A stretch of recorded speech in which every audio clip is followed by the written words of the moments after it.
সরকার পতনের প্রায় ৩ মাস পর খুলনায় হঠাৎ মিছিল করেছে খুলনা জেলা ছাত্রলীগ। মিছিল থেকে সাবেক প্রধানমন্ত্রী শেখ হাসিনাকে দেশে ফিরিয়ে আনা, দেশব্যাপী বিএনপি জামায়াতের হামলা, সন্ত্রাস, লুটপাট ও ধ্বংসযজ্ঞের প্রতিবাদ জানানো হয়। প্রত্যক্ষদর্শীরা জানায়, সকাল 9:30টার দিকে নগরীর শহীদ পার্ক এলাকা থেকে কয়েকজন ছাত্রলীগ কর্মী বিক্ষোভ মিছিল শুরু করেন। মিছিলটি আওয়ামী লীগ কার্যালয়, যশোর রোড, বাংলাদেশ ব্যাংক মোড় হয়ে সার্কিট হাউস মাঠে গিয়ে সংক্ষিপ্ত সমাবেশ অনুষ্ঠিত হয়। সমাবেশে ছাত্রলীগ নেতারা বলেন, দেশে কারো কোনো নিরাপত্তা নেই।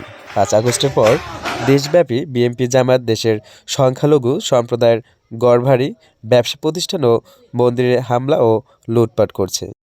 জেলা ছাত্রলীগের সদস্য ও কয়রা উপজেলা ছাত্রলীগের সাবেক সহসভাপতি সাইফুল ইসলাম সাইফের নেতৃত্বে কর্মসূচিতে অন্যান্যের মধ্যে অংশ নেন মোহাম্মদ আসাদুল, মোহাম্মদ ইমরান, রাব্বি হোসেন ও জয়শঙ্কর।